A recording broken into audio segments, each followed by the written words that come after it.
Vous savez que dans la paracha de Shemini, il y a quelque chose d'assez extraordinaire que nos Chachamim nous ont fait remarquer.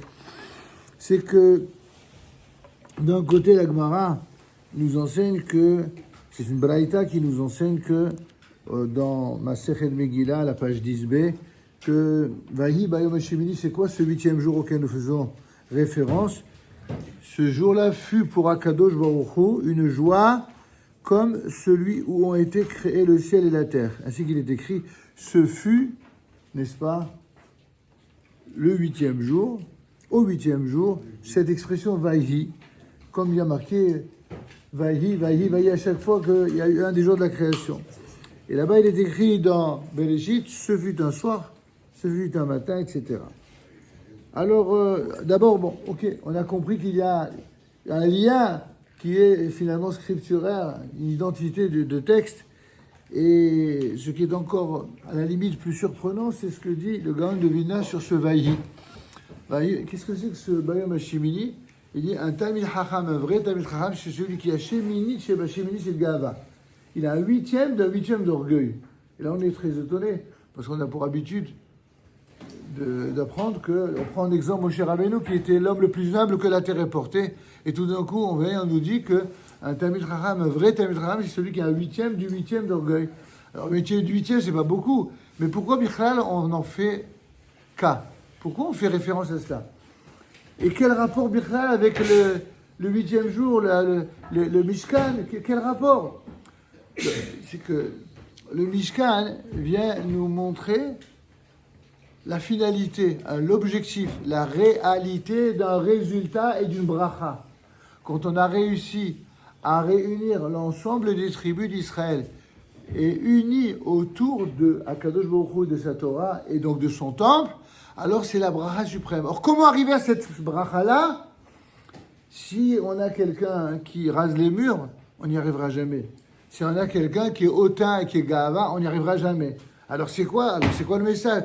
Le message, c'est qu'un authentique Talmid Chacham, il doit être humble avec toute catégorie d'individus au sein du clan d'Israël, sauf une seule catégorie. Lui, pour cette catégorie-là, il doit avoir un huitième de Ga'ava. Tous ceux qui portent atteinte au message de la Torah, que ce soit par leur propre Ga'ava, ou par le bruit qu'ils font, ou par les obstacles qu'ils produisent dans la marche de l'évolution et de l'élévation d'une communauté, alors ceux-là, un Talmid Chacham doit faire preuve d'un Shemini Shel Ga'ava, sans quoi, que Dieu préserve, chaque fois qu'il ne réussit pas à grandir et à faire élever, eh bien ça se porte sur lui, sur sa femme et ses enfants. Barminan, systématiquement. Ça, c'est ce que nos sages nous enseignent, et c'est la raison pour laquelle il faut beaucoup d'années, même un Talmid Chacham, beaucoup d'années de Torah pour le comprendre. Et c'est aussi ce qui amène lui-même à grandir et à affiner et à préciser la nature et l'expliquer, la nature des comportements. Parce que je me suis toujours dit, ça fait des années que j'avais étudié ça, mais d'où il est allé? Bon, c'est très bien que le Gaon de Vilna, il est considéré presque comme un Rishon, tellement c'était un Gaon en dessous, mais d'où il est allé sortir ça? Et j'ai cherché partout, et j'ai jamais trouvé la réponse. Et quand est-ce que j'ai trouvé la réponse? Lorsque je suis rentré dans une étape de ma vie où je dormais plus jamais.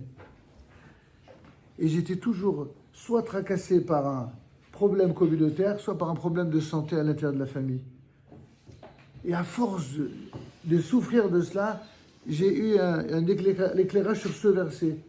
C'est-à-dire qu'en fin de compte, si on ne réussit pas, coûte que coûte, à faire grandir l'ensemble d'une communauté, l'ensemble du clan Israël, eh bien, Akadosh Baruch Hu, eh bien, il le fait porter d'Afka sur nous, c'est comme cela. Et il faut l'accepter. Il faut dire merci à Akadosh Baruch Hu de pouvoir avoir le zchut de le servir, même si pour cela, il faut parfois passer par des moments difficiles, et que Dieu fasse que ces moments difficiles se transforment en moments de Géoula pour tous ceux qui souffrent. Amen, Kenny Hassan. רבי חנן בן עשיה אומר, רצה הקדוש ברוך הוא לזכות לפיכך, ירבה להם טוב שלמה, אמר חמישים מעשה גודל תורה וידיר קדיש על ישראל.